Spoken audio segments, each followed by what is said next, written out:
இங்கே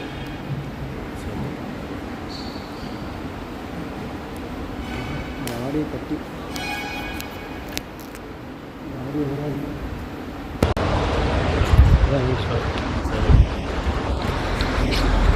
ஆஃப் பண்ணிடுச்சு.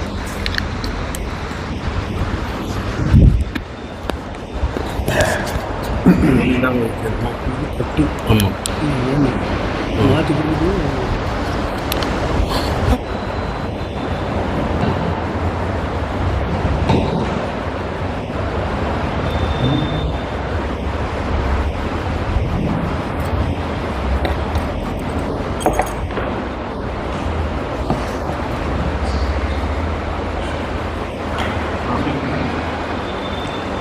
السلام عليكم ورحمة الله وبركاته. حمدا لمن خلق الإنسان وعلمه البيان، والصلاة والسلام على رسول الله وعلى آله حزب الله وصحابه جند الله، وبعد. فقد قال الله تعالى في القرآن العظيم والفرقان المجيد: أعوذ بالله من الشيطان الرجيم، بسم الله الرحمن الرحيم، إن الدين عند الله الإسلام. بسم الله الرحمن الرحيم، ألف لام را، تلك آيات الكتاب المبين، إنا أنزلناه قرآنا عربيا لعلكم تعقلون، نحن نقص عليك أحسن القصص بما أوحينا إليك هذا القرآن وإن كنت من قبله لمن الغافلين. சங்கைக்குரிய அல்லாஹுவின் நல்லடியார்களே, எல்லாம் வல்ல அல்லாஹுவின் பேரருளும் நபிகள் நாயகம் ஸல்லல்லாஹு அலைஹி வஸல்லம் அவர்களது நல்லாசையும் நம் அத்தனை பேர் மீதும் நிலவுமாக. அல்லாஹும் அவரது ரசூலும் எந்தெந்த காரியங்களை எடுத்து நடக்க வேண்டும் என்று நமக்கு கட்டளையிட்டுள்ளார்களோ அவை அனைத்தையும் எடுத்து நடக்கவும், எவைகளை தவிர்த்து நடக்க வேண்டும் என்று உத்தரவு பிறப்பித்துள்ளார்களோ அவை அனைத்தையும் தவிர்த்து நடக்கவும் ஆரம்பமாக எனக்கும் உங்களுக்கும் நான் வசியத்தை செய்து கொள்கிறேன். அல்லாஹ் தௌஃபீக் செய்வானாக. ஆமீன். சங்கைக்குரிய பெருமக்களே, இன்றைய தினம் இந்த புனிதமான மஸ்ஜிதிலே அமர்ந்து தஃப்சீர் வகுப்பை நடத்துவதற்காக நாம் அமர்ந்திருக்கிறோம். இன்று ஹிஜ்ரி 1447 ரமதானுல் முபாரக், ரமதான் பிறை 13, காயல்பட்டினம், தென்னிந்திய காயல்பட்டினம் அல் ஜாமிஉல் கபீர் ஃபுதுபா பெரிய பள்ளியினுடைய இந்த மஸ்ஜிதிலே இந்த தஃப்சீர் வகுப்பு நடைபெறுகிறதனுடைய இந்த தொடரில் இன்றைய தினம் நாம் சூரத்து யூசுஃபை தஃப்சீர் விளக்கத்திற்காக எடுத்துக்கொள்கிறோம். இந்த சூரா ஒரு அற்புதமான சூரா. இது குறித்து அல்லாஹ் என்ன சொல்லுகிறார்? இந்த குர்ஆனில் இந்த சூராவில் சொல்லப்படக்கூடிய செய்திகள், வரலாற்று குறிப்புகள் இந்த சமூகத்திற்கு எந்த வகையிலே பலனளிக்கும், இதில் சொல்லப்பட்ட படிப்பினைகள் என்ன என்பது குறித்த நீண்ட தகவல்கள், மிக அற்புதமான விஷயங்களை வல்ல அல்லாஹ் குறிப்பிடுகிறான். இந்த சூராவிற்கு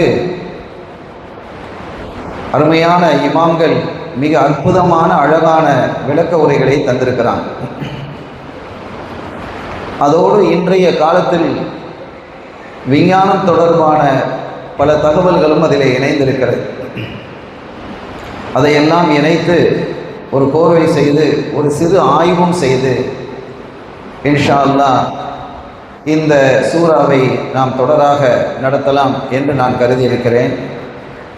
அல்லாஹ்வின் புறத்திலிருந்து நான் உதவியை தேடுகிறேன். அருமையானவர்களே, அல்லாஹ் குர்ஆனில் சொல்லும் பொழுது சூரத்து தாஹால அல்லாஹ் சொல்கிறான், கதாலிக நகுஸ்ஸு அலைக மின் அம்பாயி மா கத் சபக்.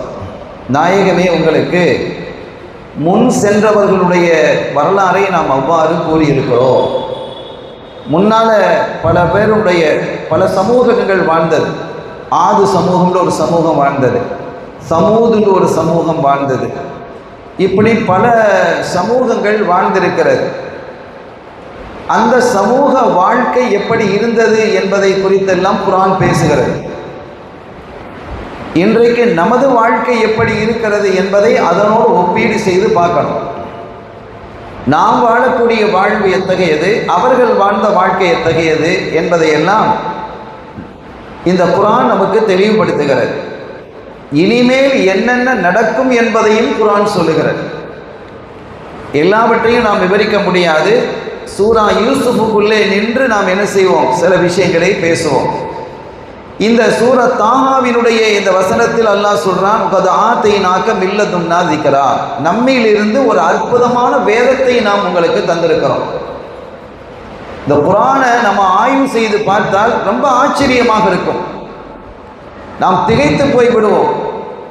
அந்த அளவிற்கு ஆச்சரியமான பல தகவல்களை குர்ஆன் பேசுகிறது. வேற எந்த வேதமும் பேசவில்லை, பேச முடியாது. இந்த குர்ஆனை நாம் அற்புதமான திக்ரை, நினைவூட்டலை, அற்புதமான பொக்கிஷத்தை நாம் தந்திருக்கிறோம் என்று சொன்ன அல்லாஹ், மன் அஅரத அன்ஹு, யார் இதை புறக்கணிக்கிறாரோ ஃபஇன்னஹு யஹ்மிலு யௌமல் கியாமத்தி விஸ்ரா, நாளை மறு உலகத்தில் அவர் பாவச் சுமையை தான் சுமக்கார். ஒரு பெரும் பாவ சுமையை அவர் சுமப்பார் நாளை மறு உலகத்திலே. குர்ஆனை புறக்கணித்தார். ஹாலிதீன ஃபீஹா, அவர் நரகத்திலேயே நிரந்தரமாக இருப்பார். வஸாலஹு யௌமல் கியாமத்தி ஹிம்லா, அது மறு உலகத்திலே அவருக்கு மிகப்பெரிய கெட்ட சுமையாக இருக்கும் என்று அல்லாஹ் சொல்றான். இந்த வசனத்திலிருந்து அல்லாஹ் என்ன சொல்ல வருகிறான் என்றால், குர்ஆனை நீங்கள் ஆய்வு செய்யுங்கள், குர்ஆனை நீங்கள் தெரிந்து கொள்ளுங்கள், குர்ஆனை நீங்கள் புரிந்து கொள்ளுங்கள். அதை புரிந்து கொண்டு நீங்கள் 2 ரக்காத்து வணங்குறது இருக்கிறதே, ஸல்லல்லாஹு அலைஹி வஸல்லம் சொல்லுவாங்க, நீங்கள் 2 ரக்காத்து அல்லாஹ்வை அறிந்து, அவனுடைய ஆற்றலை அறிந்து, அவனுடைய வல்லமையை அறிந்து 2 ரக்காத்து நீங்க தொழுதா அது 1000 ரக்காத்துக்கள் அறியாமல் தொழுவதை விட சிறந்ததுங்கிறாங்க. 2 1000ஐ விட சிறக்குது. நம்ம யோசிக்கணும். 2 என்ன தூரம், 1000 எவ்வளவு தூரம்? அந்த 1000ஐ விட 2 சிறந்தது என்றால், இந்த இல்முக்கு, குர்ஆனினுடைய அறிவுக்கு, குர்ஆனை ஆய்வு செய்வதற்கு இந்த இஸ்லாம், இந்த ஷரியா, ஸல்லல்லாஹு அலைஹி வஸல்லம் அவர்கள் எவ்வளவு முக்கியத்துவம் தந்திருக்கிறார்கள் என்பதை நம்ம புரியணும். இன்ஷா அல்லாஹ் அந்த வகையிலே நாமும் ஒரு சின்ன ஒரு ஆய்வின் அடிப்படையில் தான் இந்த பாடத்தை நாம் நடத்த வந்திருக்கிறோம். இப்போ நம்ம செய்திக்கு வருகிறோம். 1,24,000 நபிமார்கள் வந்தாங்க, நம்ம படிச்சிருக்கிறோம். ஏறக்குறைய 1,24,000 பேர், ஏறக்குறைய 1.25 லட்சம் வந்திருக்கிறாங்க. அந்த 1.25 லட்சத்தில் 1,24,000 நபிமார்களில் 25 பேரைத்தான் அல்லாஹ் குர்ஆன்ல சொல்றான். குர்ஆன்ல இடம்பெற்றிருக்கக்கூடிய நபிமார்களுடைய பெயர் ஒன்லி 25 தான். சரி, இந்த 25 பேரினுடைய வரலாறையாவது முழுமையாக நிறைவாக சொல்கிறானா என்றால் இல்லை. அந்த 25 பேர்ல 13 பேரினுடைய 13 நபிமார்களுடைய பெயர் வரலாற்றை தான் அல்லாஹ் என்ன செய்யறான், குறிப்பிடுகிறான். சில நபிமார்களுடைய வரலாறு சிறியதாக இருக்கிறது, சில நபிமார்களுடைய வரலாறு மிகப்பெரியதாக இருக்கிறது.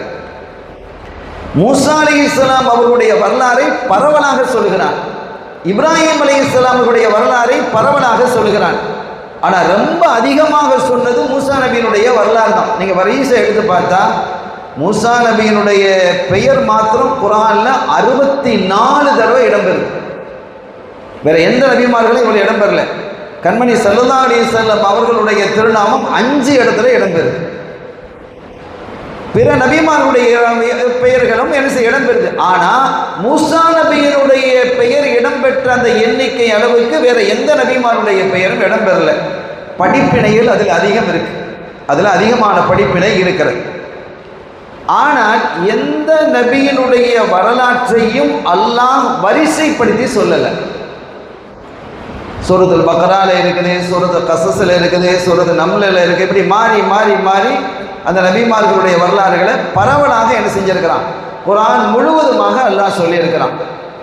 கடைசி ஜுஸுக்கு வந்தாலும், அம்மல வந்தாலும் அங்கே என்ன செய்ய, சுஹபி இப்ராஹிம மூசா, இப்ராஹிம் அலைஹிஸ்ஸலாம் மூசா அலைஹிஸ்ஸலாம் அவர்களுக்கு கொடுத்த ஆகமங்கள், வேதம் என்பது வேறு, ஆகமங்கள் என்பது வேறு. சுஹுஃப்னு சொல்கிறோமா இல்லையா? வேதங்கிறது 4 தானே.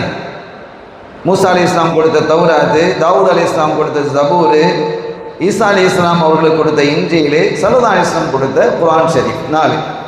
அது அல்லாமல் 110 சுஹூஃப்கள் என்று சொல்லக்கூடிய ஆகமங்களை அல்லாஹ் வழங்கியிருக்கிறான்.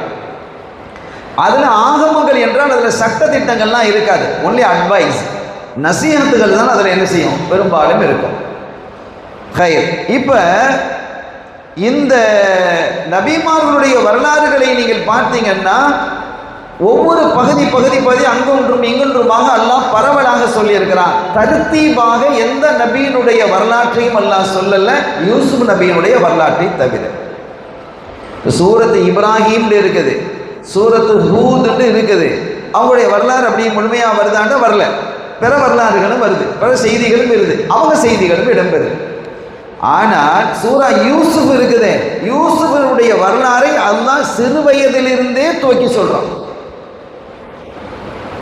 இது ஒரு ஆச்சரியமான விஷயம். அப்ப அந்த ஒரு முக்கியத்துவத்தை யூசுப் நபி அலைஹிஸ்ஸலாம் அவர்களுடைய வரலாறுக்கு கொடுத்திருக்கிறான் என்பது மாத்திரம் அல்லாமல் ஸல்லல்லாஹு அலைஹி வஸல்லம் அவர்களை பார்த்து அல்லாஹ் சொல்றான், நஹ்னு நகுஸ்ஸு அலைக அஹ்ஸனல் கஸஸ் பிமா அவ்ஹைனா இலைக ஹாதல் குர்ஆன்.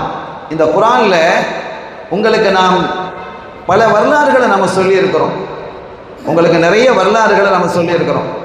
அல்லாஹ் எப்பெல்லாம் வரலாறுகளை சொல்றாங்கிறத நீங்க பாருங்க. ஸல்லல்லாஹு அலைஹி வஸல்லம் அவர்களுக்கு சங்கடங்கள் வரும் பொழுது, சஞ்சலங்கள் வரும் பொழுது, மக்கள் வேதனைகளை தரும் பொழுது அல்லாஹ் நபிமார்களுடைய வரலாறை கொண்டு வந்து சொல்லுவான். ஏன் அப்படி சொல்றான் அப்படின்னா, உங்களுக்கு இல்லை, உங்களுக்கு முன்னால் வாழ்ந்த மக்களும் இந்த இறை தூதர்களுக்கு இப்படி தான் கஷ்டத்தை கொடுத்தாங்க, உங்களுக்கு அது மாதிரி நடக்குது என்று அவர்களுடைய மனதை நிம்மதிப்படுத்துவதற்காக. இது எல்லா நபிமார்களுக்கும் உள்ளது தான் அப்படிங்கிறதுக்காக அல்லாஹ் கொடுத்திருக்கிறான். அந்த வகையிலே பல வரலாறுகளை அல்லாஹ் சொன்னாலும் வரலாறுகளிலேயே மிக்க அழகான வரலாறு இந்த வரலாறு தான் அல்லாஹ் சொல்றான். யூசுப் நபியினுடைய வரலாறை தான் அஹ்ஸனல் கஸஸ், வரலாறுகளிலே மிக அழகிய வரலாறு. குர்ஆனிலே உங்களுக்கு நாம் வஹி அறிவித்த வரலாறுகளில் மிக்க அழகிய அற்புத வரலாறு இதுதான். வரலாறு மட்டும் அழகல்ல, ஆளும் அழகரா இல்லையா யூசுப் நபி? ஆளும் அழகர். ஒரு கட்டத்தில் அந்த வரலாற்றுக்குள்ள நம்ம போகையில் நம்ம சொல்லுவோம், இன்னைக்கு உள்ள இந்த டைமில் வந்து வரலாற்றுக்குள்ளே போயிட முடியாது, அடிப்படையான சில விஷயத்தை தான் நம்ம பேசுகிறோம். தொடர்ந்து இன்ஷா அல்லாஹ் வரலாறு பேசுவோம். வரலாறு என்பது ரொம்ப அழகானது, ஆச்சரியமானது, படிப்பினைகள், இபரத் என்று சொல்லக்கூடிய படிப்பினைகள் குவிந்து கிடக்கிறது. இன்ஷா அல்லாஹ் நம்முடைய வாழ்க்கையில் அந்த படிப்பினைகளில் சிலதையாவது எடுத்து நடக்கணும். அல்லாஹ் அதற்கு தௌஃபீக் செய்வானாக. அருமையானவர்களே, அப்படி இந்த அற்புதமான வரலாறு என்று அல்லாஹ் சொல்றான். இத மாதிரி ஒரு வரலாறு இல்லைங்கிறான், அழகிய வரலாறு என்கிறான். அதை நாம் உங்களுக்கு அருளி இருக்கிறோம் என்று அல்லாஹ் குறிப்பிடுகிறான். இன்னொன்று, ஆடும் அழகுன்னு சொன்னோம் இல்லையா? இந்த பிந்திய ஒரு பிரச்சனையில வந்து இந்த மிஸ்ர பெண்கள்லாம் வந்து இவர் மனுஷரே இல்லை, அதை மலக்குன் கரி, சங்கையான மலக்கு அப்படின்லாம் பேசுனாங்க. பார்த்துட்டு மனிதர்கள்லாம் இவ்வளோ அழகா இருக்க முடியுமா? ஏன்னா அவங்க எவ்வளோ அழகான மனிதர்களை பார்த்துருக்கிறாங்க. ரப்புல் ஆலமீன் அல்லாஹ் உலகத்தில் மிக்க அழகான மனிதர்களை எல்லாம் படைத்து வைத்திருக்கிறான். ரொம்ப அழகான மனிதர்கள். வரலாற்றில் நான் ஒன்று சொல்கிறேன், நடைமுறை என்னுடைய அனுபவத்தில். ஒரு முறை நாங்கள் வந்து சீனாவுக்கு போயிருந்தோம். அங்கே அந்த கல்ச்சுரல் சென்டர்னு ஒன்று இருக்குது. அதை பார்க்குறதுக்காக ஒரு குழுவோடு ஹாங்காங்கிலேருந்து நாங்கள் போயிருக்கிறோம். ஹாங்காங்கு பயானுக்கு போயிருக்கும்போது அப்படி போயிருந்த சமயம் அந்த கல்ச்சுரல் சென்டரில் என்ன வச்சுருக்கிறாங்க அப்படின்னா, சீனாவில் இருக்கக்கூடிய ஒவ்வொரு மாநிலத்தினுடைய கலாச்சாரம் அப்படின்னு என்ன செஞ்சுருக்கிறாங்க, அந்த கலாச்சாரத்தை பிரதிபலிக்கிற மாதிரி அந்தந்த கோயிலோ பள்ளியோ சர்ச்சோ அந்த புத்த பிச்சுகள் இருக்கக்கூடிய இடங்களோ இந்த மாதிரி வச்சிருக்கிறாங்க. அந்த ஊரில் என்ன உணவோ ஆடையோ அதெல்லாம் அப்படி வச்சிருக்கிறாங்க. ரொம்ப அழகாக வச்சுருந்தாங்க. இந்த சைனாவினுடைய பார்டர் கடைசியில் இருக்கக்கூடிய துருக்கி பகுதியில் இருக்கக்கூடிய அந்த ஏரியா முஸ்லீம்கள் இருக்கக்கூடிய ஏரியா, அதிகமாக முஸ்லீம்கள் வாழக்கூடிய பகுதி. இங்கே ஆங்காங்கில் போனவங்க, ஆங்காங்கில் வசித்தவங்களாம் அங்கே இருக்கிறீங்க. அப்போ அங்கே போகும்போது ஒரு பள்ளி மாதிரி கட்டி வச்சுருந்தாங்க. அங்கே நம்ம போனால் அங்கே ஒரு 3 இளைஞர்கள் 3 இளைஞிகள் 6 பேர் இருந்தாங்க. என்னுடைய ஹயாத்தில் நான் சொல்கிறேன், அந்த மாதிரி ஒரு அழகை நான் பார்த்ததே இல்லை. வந்தவங்க எல்லாரும் சொன்னாங்க, இப்படிலாம் அழகா அப்படின்னு நாங்கள் தெளிச்சு போயிட்டோம். சுபஹானல்லாஹ், உலகத்திலேயே இவர்கள் தான் அழகுன்னு நாங்கள் நினைக்கிறோம். அதுக்கு மேலே அல்லாஹ் எங்கே வச்சுருக்கான்னு தெரியல, நம்ம பார்த்ததில்லை. அந்த 6 பேரினுடைய அந்த தோற்றமும் அப்படி பிரமிக்க வைத்தது. ஆனால் அவர்களிடத்தில் தீன் இல்லை, மார்க்கம் இல்லை. நாங்கள் போய் சில சூறாக்களை ஓதனோம், கசீதாக்களை படித்தோம். அதில் அப்படியே ரொம்ப அவங்க லயிச்சிட்டாங்க. அவங்க எல்லாருக்கும் இஸ்லாமிய பேர் இருக்குது, ஆனால் முஸ்லீம் இஸ்லாமியனுடைய சட்ட திட்டங்கள் என்னன்னு எதுவுமே தெரியல. சூரத்துல் ஃபாத்திஹா கூட ஓத தெரியல. இந்த சைனாவினுடைய கம்யூனிசம் எத்தகையது என்பதெல்லாம் நமக்கு தெரியும். நம்ம அதுக்குள்ளேயும் போக விரும்ப இல்லை. எல்லாம் விவரமான ஆட்கள் தான் இங்கே இருக்கிறீங்க.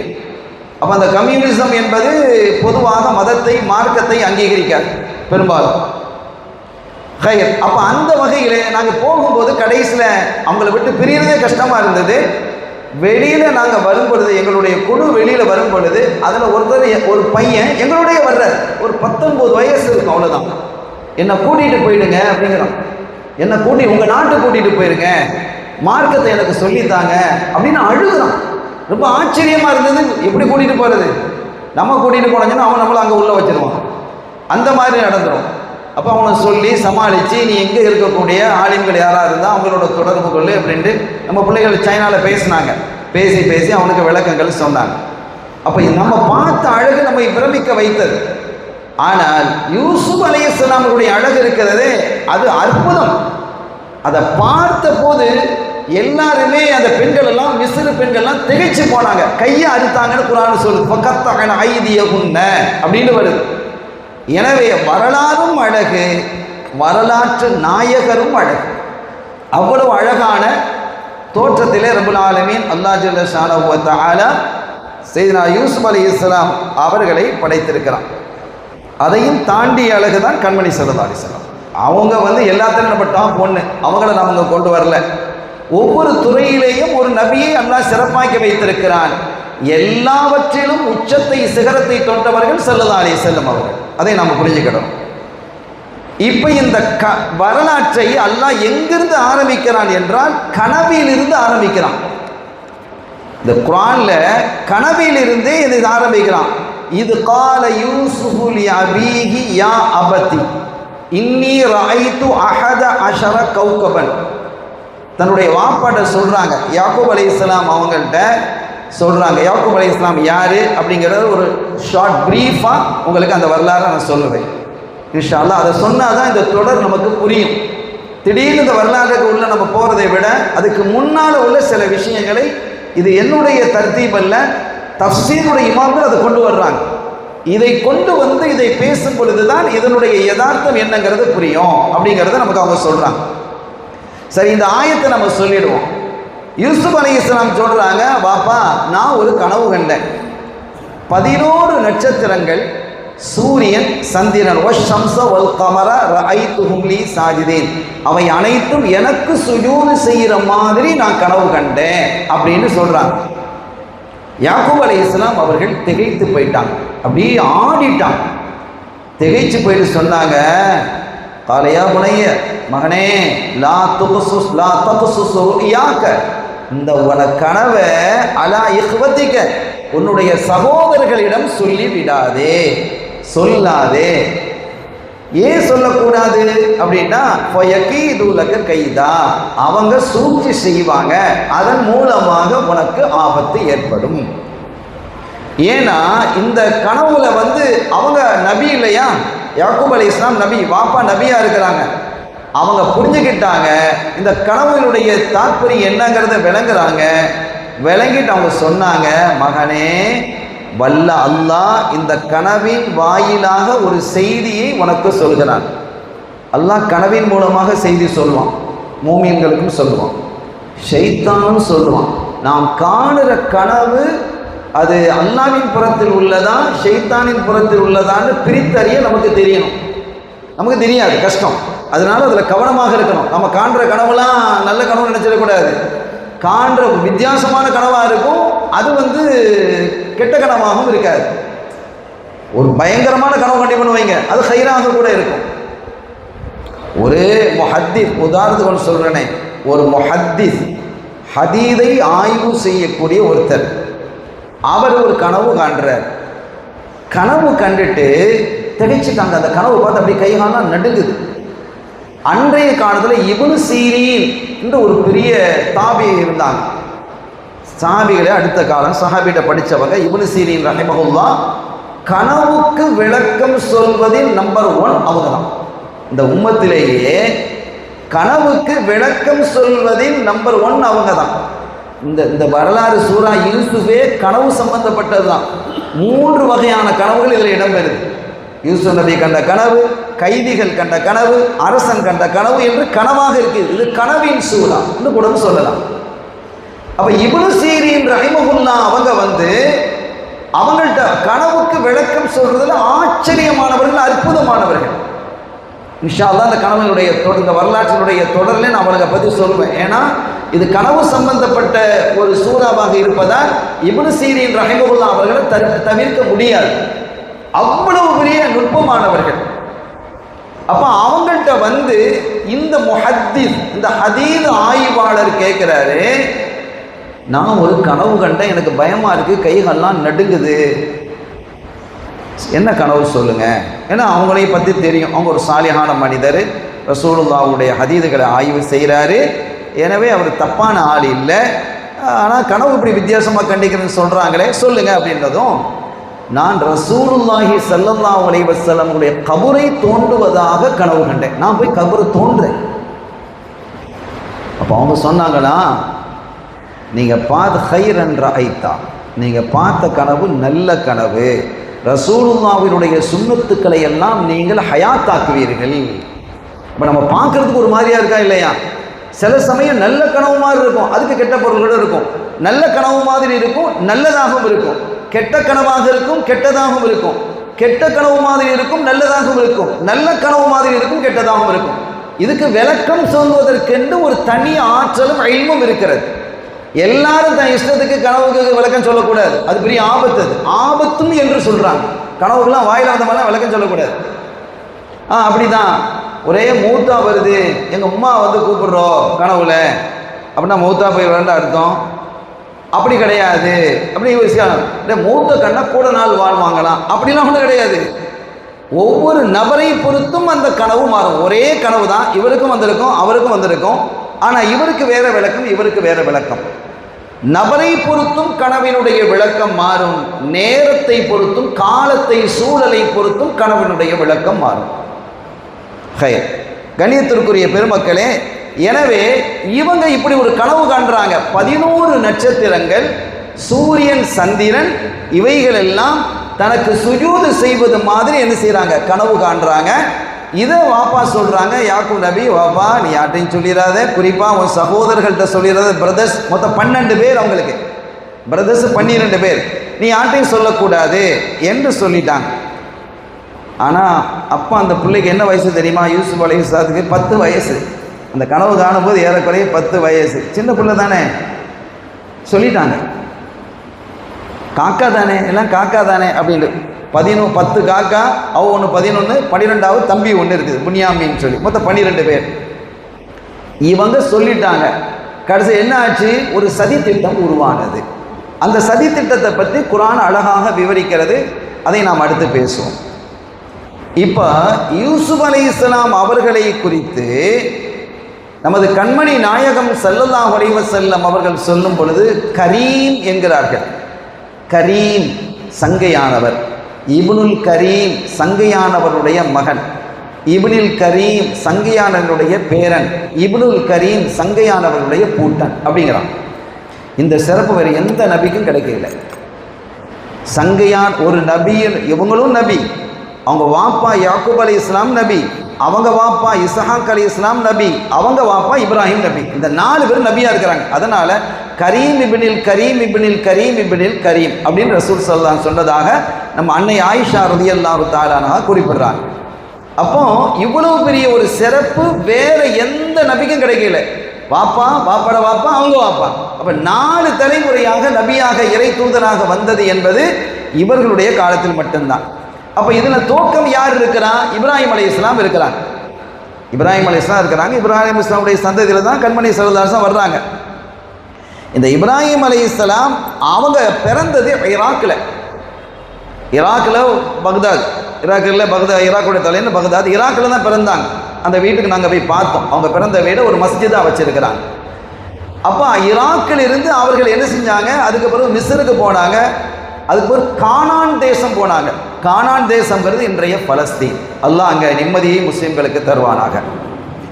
அந்த நீங்கள் பைபிளில் பார்த்தீங்கன்னா பைபிளில் கானான் தேசம்னு பைபிளில் இடம்பெறும். சில ஆகமங்களில் அத்தியாயங்களில் நீங்கள் பார்த்தீங்கன்னா கானான் தேசம் என்று வந்தால் அது பலஸ்தீன் அப்படின்னு நீங்கள் விளக்கிக்கணும். ஹதீதுகளில் ஈலியான்னு வரும். ஈலியான்னு வரும். ஈலியான்னா பலஸ்தீன் என்பதையும் நாம் விளங்கிக்கணும். இப்போ இன்றைய பலஸ்தீன் தான் ஹதீதுகளில் ஈலியா என்றும் பைபிளில் கானான் தேசம் என்றும் என்ன செய்கிறது? குறிப்பிடப்பட்டிருக்கிறது. அப்போ அங்கே போனாங்க இப்ராஹிம் அலைஹிஸ்ஸலாம். அங்கே போன நீண்ட காலத்திற்கு பிறகு அவங்களுக்கு ஒரு புள்ள கிடைக்கிது. இஸ்மாயில் அலைஹிஸ்ஸலாம் பிறக்கிறாங்க. அதற்கு பிறகு கொஞ்சம் காலம் கழித்து இஸ்ஹாக் அலைஹிஸ்ஸலாம் பிறக்கிறாங்க. இஸ்மாயில் அலைஹிஸ்ஸலாமுடைய வரலாறுக்கு நம்ம போகல. இஸ்ஹாக் அலைஹிஸ்ஸலாமுடைய வரலாறு நம்ம தொடுறோம். ஏன்னா யூசுப் நபியை பேசுகிறதுனா அங்கே தான் போகணும். அப்போ சாரா அம்மையார் அவங்களுடைய மனைவி, இப்ராஹிம் அலைஹிஸ்ஸலாம் அவருடைய மனைவி சாரா அம்மையார் இருந்தாங்க. அப்புறம் ஹாஜர் அம்மையார் இருந்தாங்க. ஹாஜர் அம்மையாருக்கு தான் இஸ்மாயில் அலைஹிஸ்ஸலாம் பிறந்தாங்க. சாரா அம்மையாருக்கு யார் பிறந்தா? இஸ்ஹாக் அலைஹிஸ்ஸலாம் பிறந்தாங்க. உலகத்திலேயே மிக அழகான பெண்மணி என்று முஃபஸ்ஸிரீன்கள் எழுதுவது நம்ம அம்மா ஹவ்வா அலைஹிஸ்ஸலாம் தான். அவங்கள மாதிரி யாரும் அழகு இல்லையா? அதற்கு அடுத்தபடி அதே மாதிரி ஒரு அழகு கொடுக்கப்பட்டவர் யார் என்றால் சாரா அலைஹிஸ்ஸலாம், இப்ராஹிம் அலைஹிஸ்ஸலாமுடைய மனைவி, இஸ்ஹாக் அலைஹிஸ்ஸலாமுடைய அம்மா. இப்போ இந்த இஸ்ஹாக் அலைஹிஸ்ஸலாம் அவர்களுக்கு 2 பிள்ளைகள். அவங்களுக்கு கல்யாணம் முடிஞ்சு அவங்களுக்கு 2 ஆம்பளை பிள்ளை பிறகுது. ஒன்று ஈசு, இன்னொன்று யாக்கூப். ஈசு யாக்கூப் என்று 2 பிள்ளைகள். வரலாறு நம்ம தெளிவாக படிச்சுக்கிடணும். வரலாறு தெரியாத ஒரு சமுதாயம் இன்னொரு வரலாற்றை உருவாக்க முடியாது. அப்போ நம்ம வரலாறை நாம் தெரியணும். குர்ஆன் மிக அழகாக பேசுகிறது. தஃப்சீர் மிக தெளிவாக அதனுடைய விளக்கங்களை இமாம்கள் சொல்கிறாங்க. அப்போ இந்த 2 பிள்ளைகளில் ஈஸ் யாக்கூப் இதில் என்ன அப்படின்னா, வாப்பாக்கு ஈசு மீது பிரியம் கூட இஸ்ஹாக் அலைஹிஸ்ஸலாம் அவர்களுக்கு, உம்மாக்கு யாக்கூப் அலைஹிஸ்ஸலாம் மீது பிரியம் கூட. 2 மகன்கள் இருக்கிறாங்க. உம்மாக்கு ஒரு பிள்ளை மேலே பாசம், வாப்பாக்கு இன்னொரு பிள்ளை மேலே பாசம் கூட. பாசம் 2 பேர் மேலேயும் இருக்குது. ஒரு பிள்ளை மேலே கூட குறைங்கிறது இருக்குமா இல்லையா?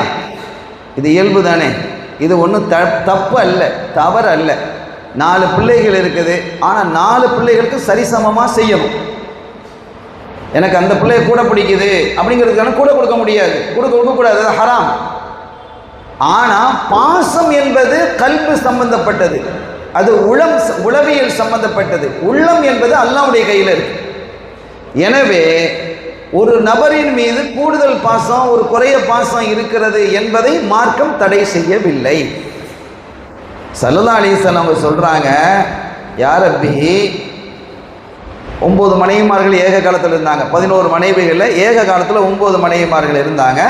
எனக்கு 9 மனைவிமார்களை தந்திருக்கிறா. அவங்களுக்கான நாட்களை நான் சரியாக பிரித்து கொடுக்கிறேன், அவர்களுக்கான ஹக்குகளை நான் சரியாக கொடுக்கிறேன், எல்லாம் நான் சரியாக தான் இருக்கிறேன். ஆனால் கல்பு மட்டும் ஆயிஷா மேலே மாயிலாகுது, சாயுதே, என் கல்பு உன் கையில் தான் இருக்குது அப்படின்னு அல்லாஹ்ட்ட சொல்கிறாங்க. கல்பு ஆயிஷா பக்கம். ஏன்னா ஆயிஷா நாயகனுடைய அறிவு துடுதுடுன்னு வருது, ஞாபக சக்தி, ஆற்றல், திறமை, மருத்துவம், கவிதை என்று எல்லா துறையிலையும் உச்சத்தை தொட்டவங்க. அப்போ இயல்பாக வருமா இல்லையா? பள்ளிக்கூடத்தில் ஒரு ஆயிஷா நாயகி விட அழகான பெண்கள்லாம் ரசூலுடைய மனையில் இருக்கிறாங்க. ஜுவைரியா நாயகி ரொம்ப அழகான ஆளு, ரொம்ப அழகான ஆளு ஜுவைரியா நாயகி.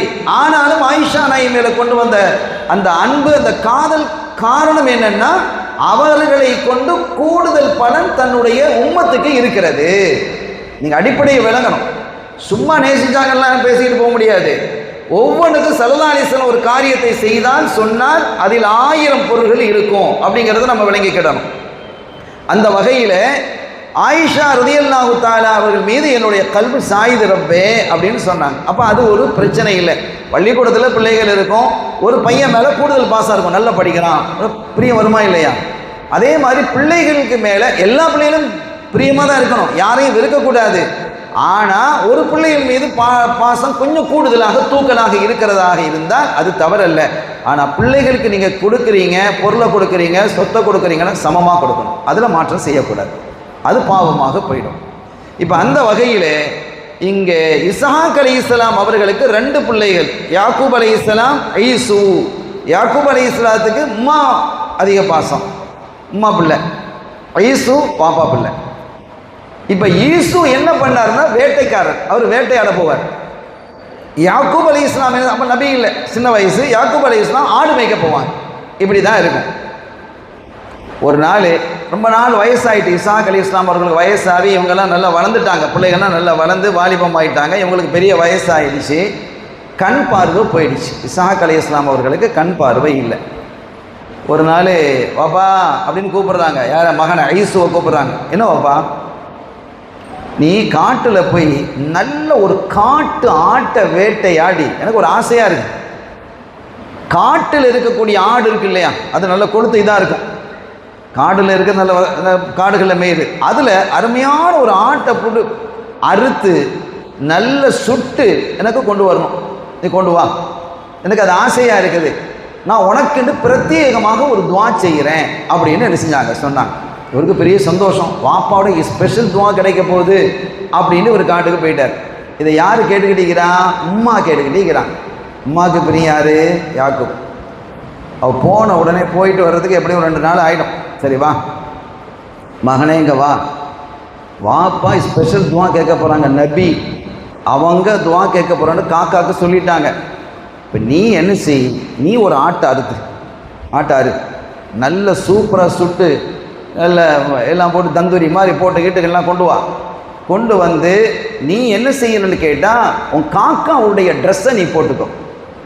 ஈசை பொறுத்த வரைக்கும் கொஞ்சம் கையில் நிறைய முடிகள் இருக்கும், சில பேருக்கு நல்ல முடி கொசு கொசுன்னு இருக்குமா இல்லையா, அந்த மாதிரி முடி உள்ளவர். அதுக்காகவே நினைச்சாங்க இந்த ஆட்டினுடைய தோல் இருக்கக்கூடிய முடியெல்லாம் அப்படி போத்தி லெவல் பண்ணி ஒரு மாதிரி கொண்டு போய் வச்சாச்சு. வாப்பா சாப்பாடு கேட்டீங்களே, நான் கொண்டு வந்திருக்கிறேன் அப்படின்னு கொடுக்குறான். ஒன்று சத்தத்தை பார்த்தா யாக்கூப் மாதிரில இருக்குது அப்படிங்கிறாங்க, சத்தம் யாக்கூப் மாதிரி இருக்குது. அப்படி கிட்ட போனோடனே தடவி பார்த்தா ரைஸ் மாதிரி தான் இருக்குது, சத்தம் யாக்கூப் மாதிரி இருக்குது. அப்போ அவங்க அம்மா சொல்லியிருப்பாங்க, சத்தம் எப்படி இருந்தாலும் உங்களுக்கு என்ன இருக்குது, வந்திருக்கிறாருல சாப்பாடு கொண்டு வந்துட்டாரு, அவருக்கு நீங்கள் சாப்பிடுங்களேன், ஒரு ஆசையாக புள்ள கொண்டு வந்து தந்துருக்குது, சாப்பிட்டுட்டு நீங்கள் துவா செய்வேன்னு சொல்லுங்க, துவா செய்யுங்களேன் அப்படின்ன உடனே அவர் சாப்பிட்டுட்டோ துவாவை செஞ்சுட்டாங்க. யா அல்லாஹ் இவரை நபியாக நீ ஆக்குவாயாக. லேசா நபியை விட உயர்ந்த பட்டம் உலகத்தில் இருக்கா? இல்லை, நபியை விட உயர்ந்த பட்டம் கிடையாது. அவ்வளோ பெரிய பதவியை இவரை கொடுத்துரு அப்படின்னு கேட்டாங்க. அதுக்கு பிறகு என்ன செஞ்சாச்சு, துவா கபூல் ஆகிடும், அவங்க கேட்டாச்சு, துவா செஞ்சாச்சு. தம் புள்ள நபியாக போகிறாருனால உமாக்கு சந்தோஷமாக தாங்க இல்லை, பெரிய மகிழ்ச்சி அளிக்கிறாங்க. இப்போ ஈசு 2 நாள் கழித்து வர்றார். இது ஒரு நாளைக்கு முன்னால் நடந்திருக்கு, அவங்க போய் 2 நாளில் வர்றாரு, இது அடுத்த நாள் நடந்தது. அப்போ ஒரு நாள் அடுத்த நாள் வர்றார், வந்து ஆட்டை கொண்டு வந்து பெருசாக நல்ல கம்மட்டு வைக்கப்படுது. பாப்பா இது கேட்டிங்களே, ஆடு கொண்டு வந்திருக்கிறேன், எனக்கு துவா செய்யறேன்னு சொன்னீங்களே, நேற்று கொண்டு தந்தியப்பா. இல்லையே நான் தரலையே, நான் இப்போ தானே வர்றேன். அப்போ என்ன நேற்று நடந்தது? வயசு விவரமான ஆள், 2வது முரட்டாலும் கூட, கோபக்காரர். கொஞ்சம் யாக்கூப் அலைஹிஸ்ஸலாம் கொஞ்சம் சாஃப்ட் கேரக்டர். அது ஹாரூன் அலைஹிஸ்ஸலாம் மூசா அலைஹிஸ்ஸலாம் மாதிரி வச்சுக்கோங்களேன், அடிச்சிட்றது தான். மூசா அலைஹிஸ்ஸலாம் கையை நீட்டிடுவாங்க, ஹாரூன் அலைஹிஸ்ஸலாம் அடியை வாங்கிக்கிடுவாங்க, அந்த கதை. இப்போ யாக்கூப் அலைஹிஸ்ஸலாம்க்கு விளங்கி போயிடுச்சு, இந்த மாதிரி தந்திரம் செஞ்சுருப்பாங்க அப்படிங்கிறத விளங்கிட்டு, அப்படியா சரி. அப்போ அவங்க சொன்னாங்களாம், அப்போ யாக்கூப் வந்துட்டார் போல், யாக்கூப் அந்த துவா வாங்கிட்டு போயிட்டார் போல், இப்போ ஒன்றும் பிரச்சனை இல்லை. பாப்பா சொல்கிறோம், இஸ்ஹாக் அலைஹிஸ்ஸலாம் சொல்கிறாங்க, ஒன்றும் பிரச்சனை இல்லைப்பா, நானும் உனக்கு இன்னொரு துவா செய்கிறேன், யாரெல்லாம் இவருடைய சந்ததிகளில் அரசர்களை நீ உருவாக்குவாயாக. அவங்களுடைய சந்ததிகள் அரசர்கள்லாம் வந்தாங்க, ஆனாலும் நபிக்கு நிகராகுமா? அந்த பாக்கியம் அடிச்சுட்டு போயிட்டார்ல. ராத்திரி பூரா கோபம், என்ன செய்யலாம் அப்படின்ட்டு, சரி இதுக்கு மேலே வழி இல்லை, நமக்கு கிடைக்க வேண்டிய நபித்துவத்தை அவர் அட்டி பறிச்சிட்டார். யாக்கூபா எனக்கு பறிச்சிட்டார். உண்மையிலே யார் செஞ்சது? யாக்கூபா செஞ்சாங்க, அவங்க உம்மா செஞ்சாங்க. உம்மாவை எதிர்க்க முடியுமா? எதிர்க்க முடியாது. உம்மாவை போய் சண்டை போட்டுக்கிட்டு இருக்க முடியாது. அப்போ கோபம் இயல்பாக யார் மேலே வரும்? இல்லை, யாரின் மீது யார் அந்த பொறுப்பை அந்த பதவியை அடைகிறாரோ அவர் மேலே தான் அந்த பொறாமை வரும் இயல்பாக. நீங்கள் கொஞ்சம் பாருங்கள், இது உளவியல் சைக்காலஜிக்கலாக நீங்கள் சிந்திச்சு பாருங்கள்.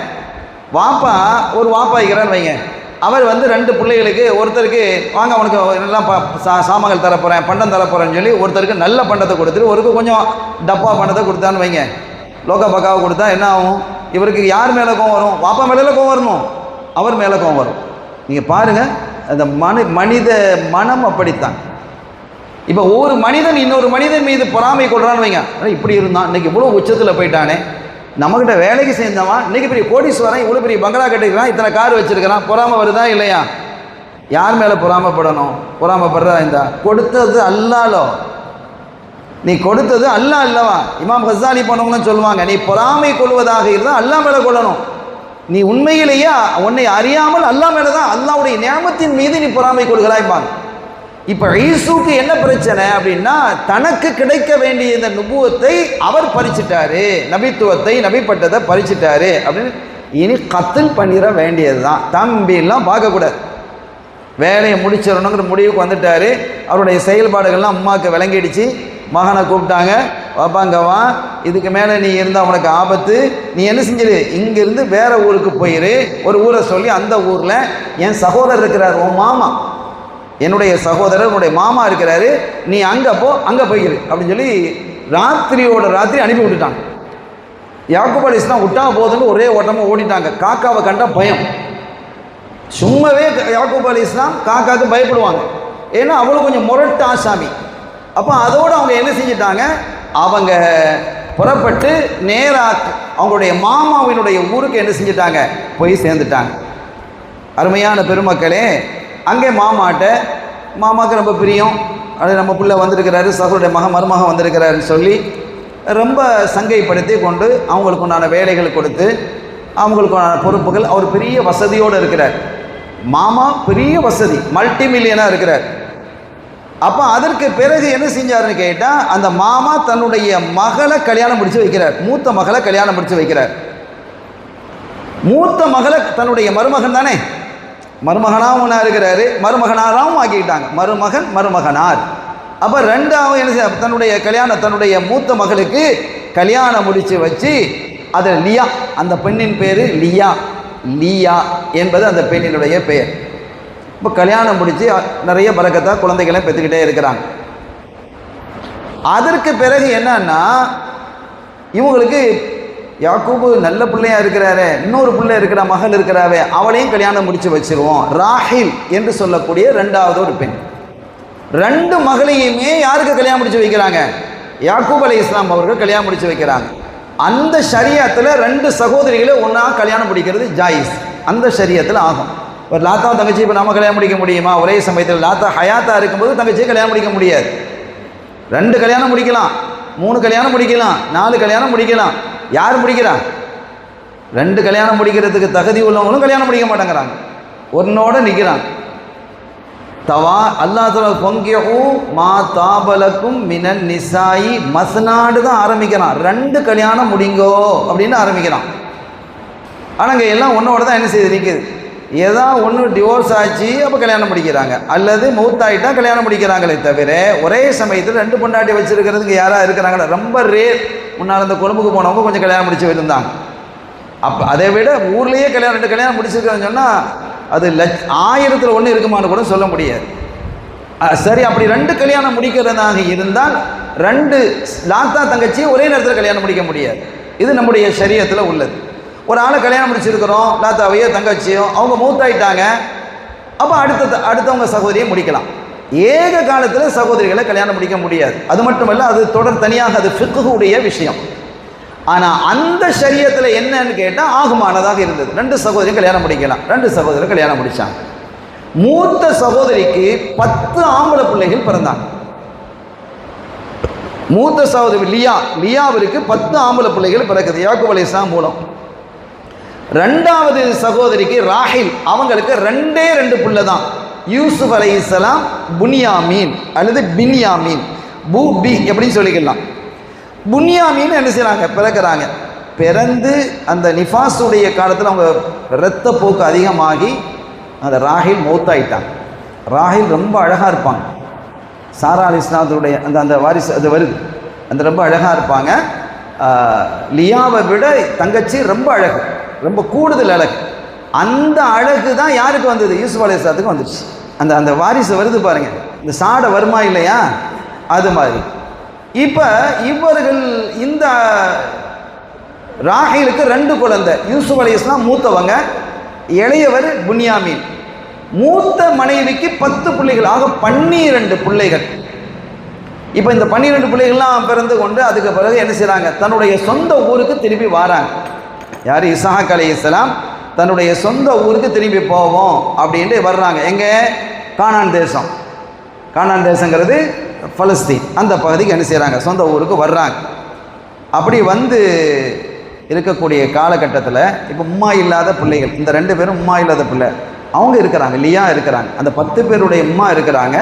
இந்த 2 பேரோட உம்மா இல்லை, வந்துட்டாங்க. 2 பேருக்கு உம்மா இல்லைன்னா பாசம் கூட வருமா இல்லையா, தாய் இல்லாத பிள்ளை அப்படின்னு வாப்பாக்கு இயல்பாகவே கூட அந்த 2 பேர்லையும் யூசுப் அலைஹிஸ்ஸலாம் அவர்கள் மீது பிரியம் அதிகம், ரொம்ப பிரியம். ஏன்னா அழகுன்னா அப்படி கொட்டி கிடக்குது அந்த அழகு. இந்த நிலையில தான் இப்போ என்ன செஞ்சா வந்தாச்சு, திரும்பி ஊருக்கு வந்தாச்சு. ஊருக்கு வந்த கதையை பேசணுன்னா அப்போ ஈசு இருக்கிறாரு, பெரிய பிரச்சனைகள்லாம் நடந்தது. இப்போ நான் அதுக்குள்ளே போகையில், அதுக்குள்ளே போனால் அந்த வரலாறுகளை நம்ம என்ன செய்ய முடியாது, பேச முடியாது. குர்ஆனினுடைய செய்திகளுக்குள்ளே நம்ம விரிவாக போக முடியாது. அருமையான பெருமக்களே, இப்போ இந்த சமயத்தில் தான் யூசுப் அலைஹிஸ்ஸலாம் இந்த கனவை காண்றாங்க. கண்ட போது அவங்க சொன்னாங்க, வாப்பா சொல்கிறாங்க, இந்தப்பா கனவை உன் சகோதரர்கள்ட்ட சொல்லிடாத, லா தக்ஸுஸு ருய்யாக அலா இஹ்வத்திக ஃபயகீது லக கைதா. அவங்க ரொம்ப ஏதாவது சதி திட்டங்கள் தீட்டிடுவாங்க, நீ சொல்லிடாதம்மா. ஏன்னா வாப்பா விளங்கிட்டாங்க, டாப் லெவலில் இவர் போக போகிறாரு, நம்மை விடவும் தாண்டி போக போகிறார் என்பதை யார் விளங்கிக்கிட்டா, வாப்பா யாக்கூப் அலைஹிஸ்ஸலாம் விளங்கிக்கிட்டாங்க யூசுப் அலைஹிஸ்ஸலாம் அவர்களை பார்த்து. அப்போ இந்த நிலையில தான் இவங்க என்ன, சின்ன பிள்ளை தானே சொல்லாது அப்படிங்கும்போது வாப்பாட்ட ஏதோ குசு குசுன்னு பேசுகிறத பார்த்துருக்கலாம். இல்லை தம்பி நீ என்ன பேசுனா வாப்பாட்ட அப்படின்னு கேட்டிருக்கலாம். ஏதோ நடந்திருக்குது, பிள்ளை சொல்லிடுச்சு. அப்போ இதுக்கு மேலே ஆளை வைக்கிறது சரியில்லை. அந்த 10 பேரும் ஒன்றா கூடுனாங்க. இந்த 2 பேரும் கூப்பிட மாட்டாங்க, அந்த 10 பேரும் ஒரு குழுவாக இருப்பாங்க, ஒரு தாயினுடைய பிள்ளை. அவங்க சொன்னாங்க, அதில் சொல்லிட்டாங்க, இதுக்கு மேல் இவரை வைத்திருந்தால் நமக்கு ஆபத்து. வாப்பா அவர் மேலே தான் கூடுதல் பிரியம் காட்டுறாங்க. அட வாப்பா அவர் மேலே கூட காட்டணும், நீ வாப்பாவோட சண்டை போடணும், இந்த பிள்ளை என்ன செய்யும், அது இயல்பு அப்படி தான் வரும், அதுதான் நடைமுறை. இதுக்கு மேலே இவரை கொலை செய்வதை தவிர வேற வழி இல்லை, நம்ம திட்டம் தீட்டி கொண்டுற வேண்டியதுதான் அப்படின்னு ஒரு முடிவுக்கு வர்றாங்க. இப்போ அந்த 10 பேரில் ஒருத்தர் சொன்னார், என்ன இருந்தாலும் நம்ம தம்பி இல்லையாப்பா, நம்முடைய சகோதரர் இல்லையா, அதனால் கொல்ல வேணாம், ஒரு கிணத்துல நம்ம என்ன செஞ்சுருவோம், தள்ளி விட்டுருவோம், தண்ணி குறைவாக இருக்கக்கூடிய கிணத்துல தள்ளி விட்டுருவோம். அப்படி தள்ளி விட்டுட்டா அந்த ஏதோ ஒரு போகக்கூடிய பாதையில் யாராவது தண்ணி எடுக்க வர்றவங்க அந்த பிள்ளையை பார்த்து தூக்கிட்டு போயிட்டு போகட்டும், வேறு எங்கேயாவது ஹயாத்தாக இருக்கட்டும், கொலை செய்ய வேணாம் அப்படின்னு. அப்போ அந்த ஈரம் உள்ளவங்க யாராவது ஒருத்தர் இருப்பானா இல்லையா, அந்த 10 பேரில் ஒரு ஆள் அது கொஞ்சம் அழுத்தி சொன்னதும் சரி பரவாயில்ல, மொத்தத்தில் நம்ம விட்டு போனால் போதும் அப்படின்னு ஒரு முடிவுக்கு வந்தாங்க. இப்போ இந்த செய்தி இப்படி இருக்குது. இதுக்கு மேலே தான் இந்த தகவல்கள்லாம் விரிவாக வர இருக்குது. ஒரு தகவலோடு நான் இன்ஷா அல்லாஹ் இன்றைக்கி நான் நிறைவுபடுத்திடுவேன், ஏன்னா நேரமும் கடந்துருச்சு. இப்போ ஒருத்தர் ஸல்லல்லாஹு அலைஹி வஸல்லம் அவர்கள்ட்ட வந்து ஒரு யூதன், அந்த புசானா என்று சொல்லக்கூடிய ஒரு யூதன், அவன் வந்து கேட்குறான் ஸல்லல்லாஹு அலைஹி வஸல்லம் அவர்கள்ட்ட, யூசுப் அலைஹிஸ்ஸலாம் அவர்கள் 11 நட்சத்திரங்களை பார்த்ததாக உங்கள் குர்ஆன் சொல்லுதே, அந்த 11 நட்சத்திரங்களுடைய பெயர்களையும் உங்களால் சொல்ல முடியுமா அப்படின்னு கேட்குறான். அது சொல்வீங்களா அப்படின்னு கேட்டதும் ஸல்லல்லாஹு அலைஹி வஸல்லம் அமைதியாகிட்டாங்க. ஒன்று தெரிஞ்சுக்கங்க, ரசூலுடைய வாழ்க்கை இருக்கிறதை எல்லா வகையிலும் படிப்பேன். ஒரு ஆன்சர் நமக்கு சொல்ல முடியல, தெரியல, இல்லை என்ன செய்யணும், அதை சமாளிக்க வேணாம். ஒன்று தெரியலன்னு சொல்லு, அல்லது அமைதியாயிரு. அவன்கிட்ட போய் தர்க்கம் பண்ணாத. அது தெரிஞ்சு நீ என்ன செய்ய போற, கேட்போமா இல்லையா? இது வேணாங்கிறாங்க. என்ன அழகான வழிமுறை, ஆச்சரியமானது. அமைதியாக இருந்துட்டாங்க. கொஞ்ச நேரம் இருக்கும், அல்லாஹ் பொறுக்குமா, அவன் ஜிப்ரீல் இறக்கிட்டான், இறக்கி வச்சுட்டான். அந்த ஆளை கூப்பிடு, அந்த புஸ்தாத்தாளை கூப்பிடு. அந்த புஸ்தானா வந்தார். நான் இப்போ உனக்கு சொல்கிறேன், ஹல்லந்த மோமினும் இன் அக்பர்த்துக பி அஸ்மாஇஹா, அந்த நட்சத்திரங்களுடைய பெயர்களை நான் சொன்னால் ஒன்னால் நீ நம்புவியா? நான் நம்புகிறேன்.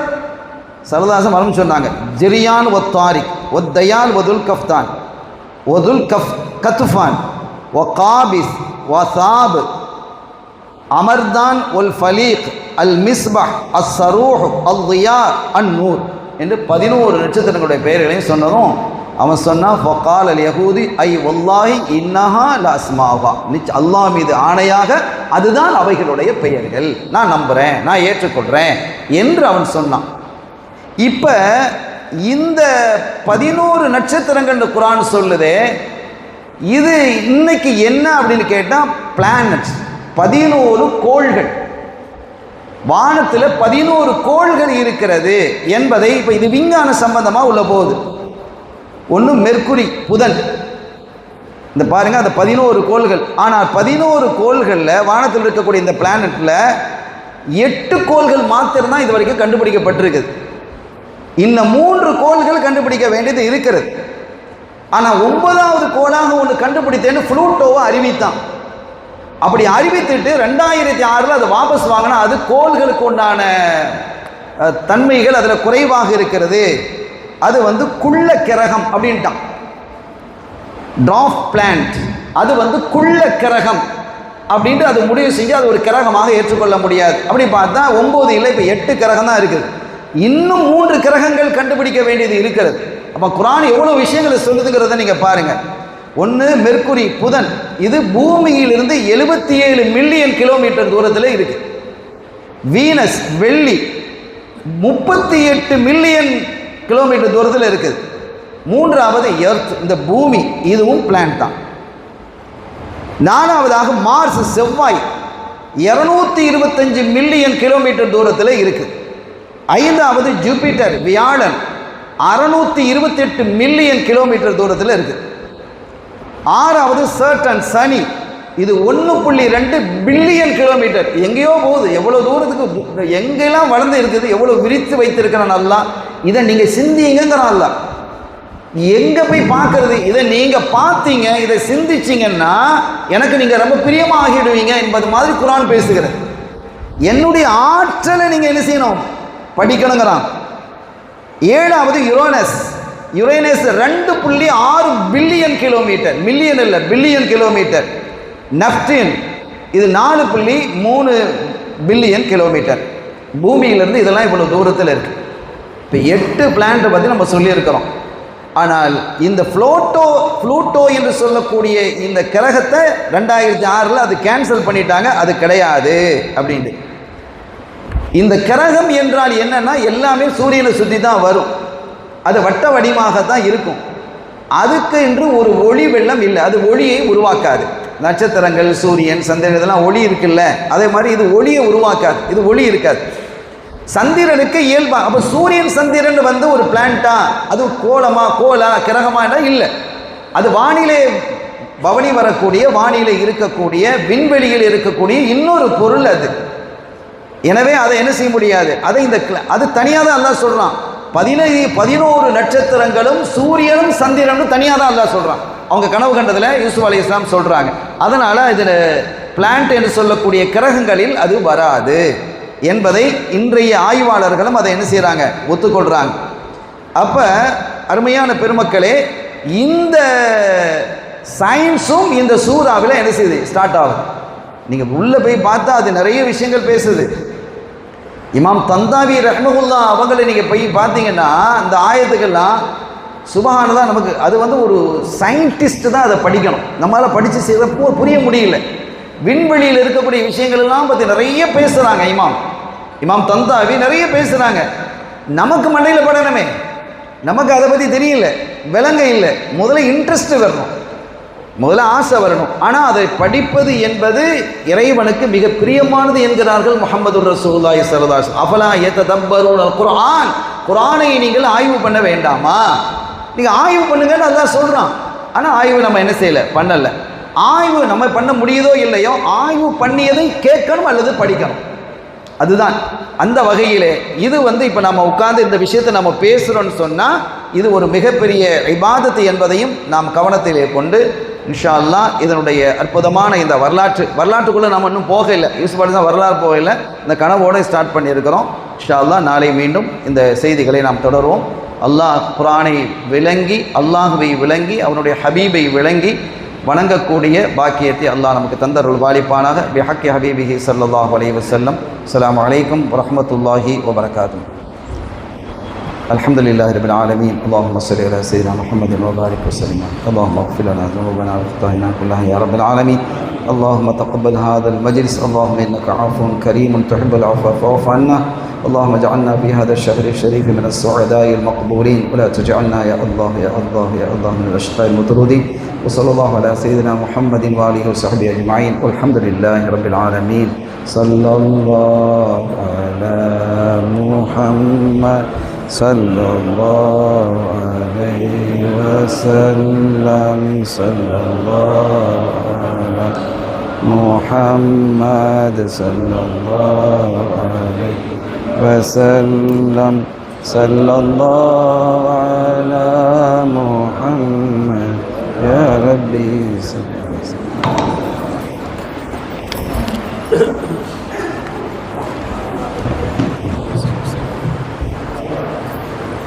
apa sama ini ya?